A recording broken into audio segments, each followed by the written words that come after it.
Thank you for joining us at the Swellick Stadium today. I should ask Toby Radford, really. We did this with Michael Hogan last week. We had 200 people there. Where's your fan club? Where are they? I got two. There they are. I got two. So Jack's there. He's in the fan club. Fantastic. Throughout the season, we're going to have a series of events like this, just a chance to get to know the coaches and the players a little bit better. Andrew Salter did a fine job in the members' lounge earlier. So pleased to bring Toby up here, and we'll open the floor up to questions a little bit later on. It makes sense to ask about the game situation first. Toby, what have you made of the pitch, and what have you made of the opening session? Pitch is a little bit slow, I think. Ball's sort of going through a little bit low to the keeper. It's cracked already before we started. There's about 7 millimetres of grass on it, so a little bit more grass than in the Surrey fixture a couple of weeks ago. Yeah, it'll be interesting to see how it goes, whether those cracks get any wider or the plates move, and how it develops over the next few days. How tough was team selection? Obviously, you've welcomed back Michael Hogan, which is a huge positive and prompted a reshuffle. But what sort of debates were you having with the captain before this game? Well, if there's a lot of rain around, it might not be a 4-day game. It could be down to a 2.5, 3-day game potentially. So whether we went in with all seamers and didn't play the spinner, but we know that Dean Koska bowls well early season on pitches that don't necessarily spin is perhaps when he's at his best. He's good on these pitches, and was last season. So they were the kind of debates we were having. And Michael Hogan obviously comes straight back in, and unfortunately David Lloyd misses out. Always a massive challenge to take 20 wickets. The seam attack today of Wag, Macheda, Carter and Hogan. How strong is that, relatively speaking, in terms of the resources and players available to your opponents in Division 2? I think it's probably the strongest seam attack we could put out, and it would be one of the stronger in the division, I would have thought. So, if we get Michael back now bowling at his best, Waggy swinging it and nicking out the left-handers, which is what he's good at doing. I think Craig Meshter has been brilliant all season. He's bowled very well for us. So I think it's a good seam attack. Yeah. Hogue certainly looks to be bowling pain-free. That must be a massive relief to you, having missed his services for the first 2 games.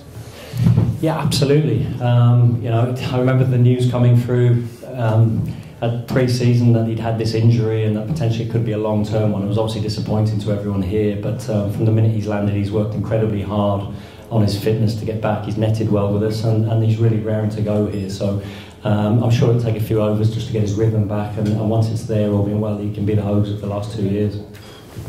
Let's just open up to the floor for a second. I've got 1 or 2 more questions for Toby written down. He'll answer anything, I'm sure, within reason. Has anybody got a question for Toby Radford? Yes, sir. How would you measure success? What do you regard as success? Well, I mean, clearly, I've been here a year and a half and followed the club before that, and it's had quite a few lean years in Championship cricket, but it's been a good side in one-day cricket. It was only 2 years ago we were in a final at Lords in the 40-over format. Last season, I felt one-day cricket was good. We were a whisker away, I think 1 run away from the 2020 finals, and we should have gone really further in the 50-over cricket. So I think white ball had been good. I would like us to try and get to finals day on T20 and to go a long way in the 50-over competition, even though we start with a -2 because of a problem pitch last year. The Championship is where we're putting a lot of focus. We really want to be better in Championship cricket. I think for 3 years running we've been sort of 7th out of 8th in the division, 8th out of 9th.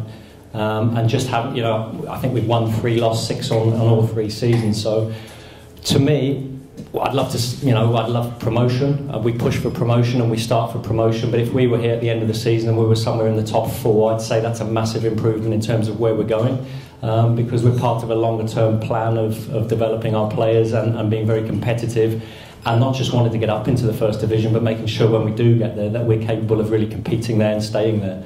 So that's the plan. You mentioned positive cricket and the intent to improve the fortunes in Championship cricket there. Clearly positive results early season are going to be key. Were you a bit disappointed that Surrey didn't declare in a more sporting manner, perhaps set up a bit of a game on the final day of that fixture? Yes, we were disappointed. I think from their point of view, they would have felt that they scored a lot of runs in the first innings. Were probably disappointed that, having been the only team in a position to win the game, that we'd come back into it with that big score, and then they wouldn't want to risk losing it, I think, having had the game in their hands. So yes, disappointed, but you understand certain teams early in the season aren't necessarily going to take huge risks. You're getting closer to announcing your second overseas signing for T20, a few more tees to cross and ice to dot. Let's just talk in general terms. How tough is it to recruit players? The international calendar obviously getting more and more taxing. How difficult is that process of identification and recruitment with so many teams competing, so many competitions competing for the best talent? It is difficult because the IPL eats into the early part of our season, and now the Caribbean Premier League as well eats in at the back end. I mean, Darren Sammy was here last year. He was very, very keen to come back, but it was only available for 4 matches, and we felt that, you know, given that it's a much longer period now, T20, any player that we want a bit more. We want them here for a longer period to hopefully make more of an impact. So as much as we'd have loved to have Darren, you know, we'd like someone who can play more games and hopefully make more of an impact for us.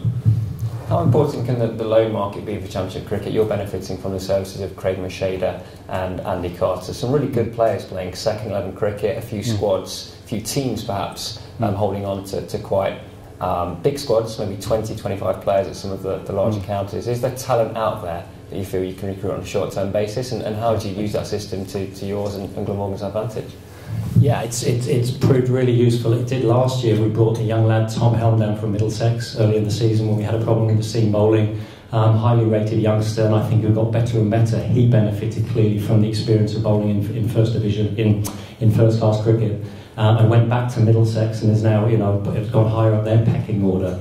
For us this year, having Craig Macheda, as I said, when he scored 100 for us last week, he's bowled very, very well and been very consistent. Andy Carter looks in a good spell here. He's done well in the few games he's played, so it strengthens us. You know, there is quality out there. And some of the other clubs who have more players on their staff, you know, these guys want to be playing first team cricket. So for them, it's a great opportunity to play, and for us, it's an opportunity to strengthen if we have injury problems or we're a bit light on numbers. We'll open up to the floor once more before we finish off with 1 or 2 questions. Yes, so you've got a question for Toby. You said earlier on that you're building for the future. It's long term. You're not too worried where we end up this year. If we're building for the future, why do we have to go outside to get seam bowlers? Why haven't we got them already coming through the academy? I didn't say I wasn't bothered where we finished this year. I'm very bothered where we finished this year. I mean, we want to compete in every game we play, and I certainly didn't say that, so I hope I didn't convey that in any way. I want us to be competitive in all cricket, in all formats. That's the first thing.